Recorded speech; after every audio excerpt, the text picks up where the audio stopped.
बच्चों दूसरे प्रश्न की ओर बढ़ते हैं। प्रश्न नंबर 33 अगर देखेंगे, कहा दो प्रतिरोध है R1 और R2 जिनमें R1 की वैल्यू R2 से छोटी है, समांतर क्रम में जुड़े हैं, तुल्य प्रतिरोध R है, R1 और R2 का रिजल्टेंट R। निम्नलिखित में से कौन सा बात ठीक है?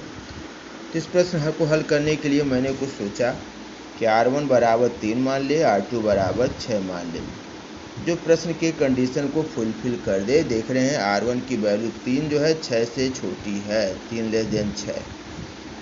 अब प्रश्न में 4 स्टेट, अब 3 और 6 का अगर समांतर क्रम में जोड़ेंगे तो R नेट आएगा, यानी R आएगा 2। तो प्रश्न में 4 स्टेटमेंट दिए हैं, तो हमसे पूछा कौन सा स्टेटमेंट सही है। पहला स्टेटमेंट कहा है R जो है, R की जो मान आएगा वो R1 प्लस R2 से बड़ा आएगा। तो ऐसा हो नहीं रहा। R जो है R1 और R2 का नेट है जो 2 ओम है, और R1 और R2 जोड़ेंगे तो 6 3 9 ओम हो जाएगा। तो 2 की वैल्यू 2 देख रहे हैं, 2 जो है ये कथन हो, ये बात हो रही है, 2 जो है 9 से छोटा हो रहा है, जबकि लिखा क्या है 2 जो है 9 से बड़ा हो रहा है, इसलिए स्टेटमेंट फॉल्स हो रही है। दूसरे स्टेटमेंट में अगर देखिए जो R है, R का जो मान है वो R1 से तो छोटा है लेकिन R2 से बड़ा है। तो R आपका 2 आया, 2 देख रहे हैं, स्टेटमेंट ए का R का जो मान है R1 से छोटा, तो यहाँ भी स्टेटमेंट सही नहीं है। और R2 से बड़ा, तो ये देखे गलत हो रहा है। हमने R की वैल्यू 2 डाली है, R1 आपने 3 माना है, R2 6 माना है, तो स्टेटमेंट ये गलत जा रहा है, ये कथन को फुलफिल नहीं कर रहा। R देख रहे हैं 2 है, तो R की जो वैल्यू है वो R1 से छोटी होनी चाहिए,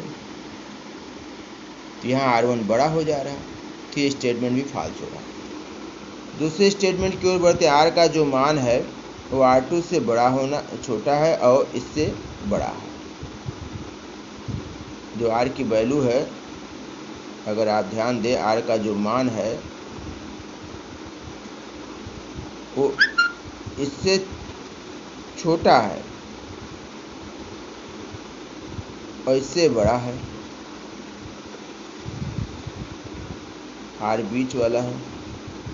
तो R की जो वैल्यू है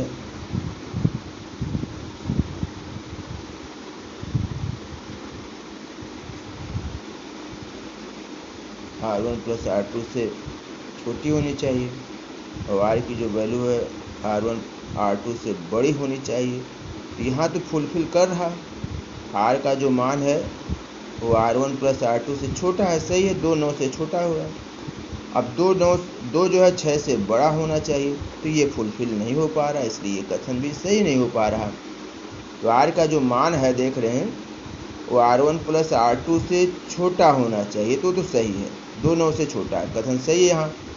लेकिन यहाँ देखें जो R की वैल्यू है वो R2 से बड़ी होनी चाहिए, तो R की वैल्यू जो R2 से छोटी पड़ रही है, ये स्टेटमेंट भी रॉन्ग है। चौथा स्टेटमेंट देखिए, जो R नेट आया कितना है 2 है, तो 2 जो है वो R1 से छोटा है, सही है, 2 R जो है 2 है और R1 3 है, तो स्टेटमेंट ये सही है, यही स्टेटमेंट आपका ट्रू है।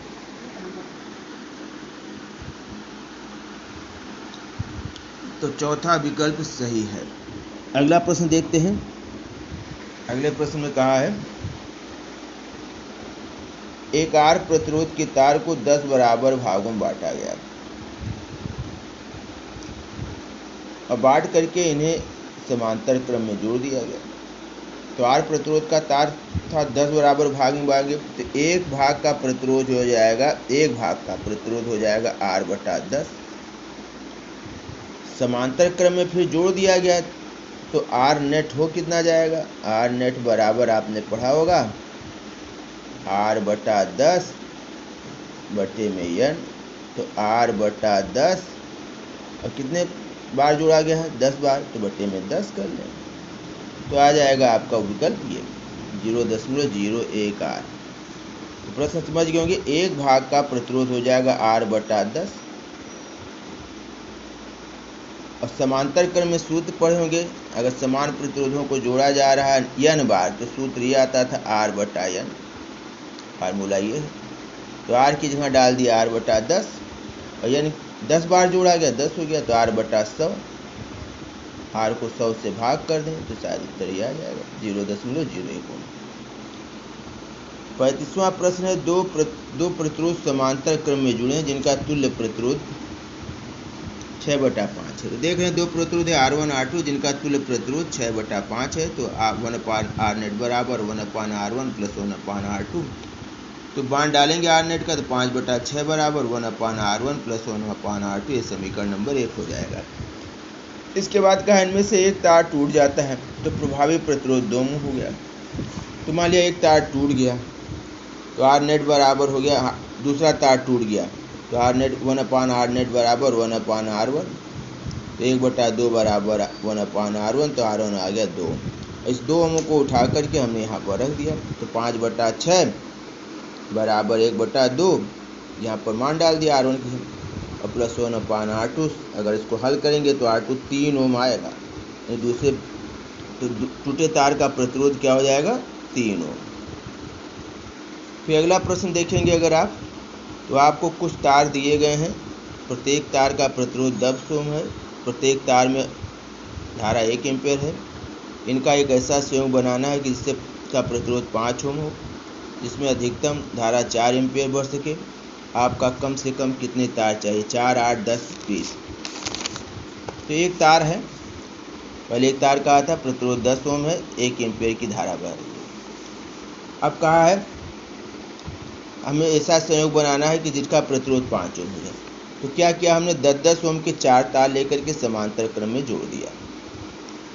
अधिकतम धारा 4 एम्पीयर दे रखा है तो 4 एम्पीयर जब जाएगी यहाँ पहुँचेगी तो चूँकि प्रतिरोध सबका समान है इसलिए सब में 1-1 एम्पीयर बह जाएगी। तो इनका चारों का परिणामी आ गया 5 ओम। 1/10 1/10 5 ओम। तो इसको बनना है आपको 10 ओम, रिजल्टेंट 10 लाना तो 5 ओम यहाँ से मिल गया। फिर हमने क्या किया 10-10 ओम के 4 तार लेकर के फिर समांतर क्रम में जोड़ दिया। 1 एम्पीयर की धारा 1 एम्पीयर की धारा 1 एम्पीयर की धारा 1 यहाँ मिलकर 4 एम्पीयर हो गया। फिर यहाँ जाएगी 4 से भाग में बढ़ जाएगी। इनका भी रिजल्टेंट आ गया 5 ओम। तो 5, 5, 10 ओम। देख रहे इसका मतलब कै तार की जरूरत है, 1, 2, 3, 4, 5, 6, 7, 8 तार मिलकर के परिणामी प्रतिरोध 5 ओम दे देंगे और अधिकतम धारा 4 एम्पीयर कर देंगे। 38 नंबर प्रश्न है, बराबर लंबाई के 4 तार जिनमें प्रत्येक का प्रतिरोध 5 ओम है, एक वर्ग का आकृति देखें। तो 4 प्रतिरोध बना दिया गया। देख रहे हैं 4 प्रतिरोध हैं। विपरीत कोनों के बीच बैटरी लगा दी गई। बैटरी के प्लस से धारा जाएगी, धारा 2 भागों में बटेगी। 5 ओम और 5 ओम श्रेणी क्रम में 10 ओम आ गया। इधर 5 ओम श्रेणी क्रम में 10 ओम आ गया। दोनों समांतर क्रम में हो जाएंगे तो 5 ओम नेट आ जाएगा। तो 5 ओम उत्तर हो जाएगा। 5 ओम का कोई विकल्प सही होगा।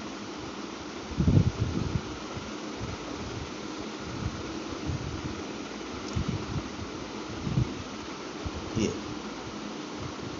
5 ओम का विकल्प यही सही है। ये प्रश्न कहा 90 वाट 30 वोल्ट का एक बल्ब 120 वोल्ट की सप्लाई से जलाना है। इस बल्ब को श्रेणी क्रम में एक तार लगाना पड़ रहा है। तो इस प्रश्न को अगर आप देखेंगे 90 वाट 30 वोल्ट का एक बल्ब है, इसके श्रेणी क्रम में एक R रेजिस्टेंस लग गया, 120 वोल्ट की बैटरी। तो 120 वोल्ट का 30 वोल्ट तो यहाँ खर्च हो जाएगा, शेष बचेगा 90 वोल्ट। यहाँ धारा निकालने I बराबर P/V, 3 एम्पीयर की धारा आ गई। ओम से लगा दें R बराबर V/I। V की वैल्यू देख रहे हैं यहाँ कितने वोल्ट है 90। 90 को 30 से भाग कर दें, 3 से भाग कर दें, R बराबर 30 एम्पीयर आ जाएगा उत्तर।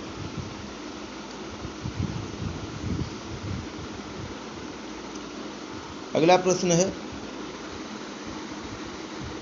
बराबर लंबाई के 4 तार हो चुका है, 5 ओम आएगा। आपको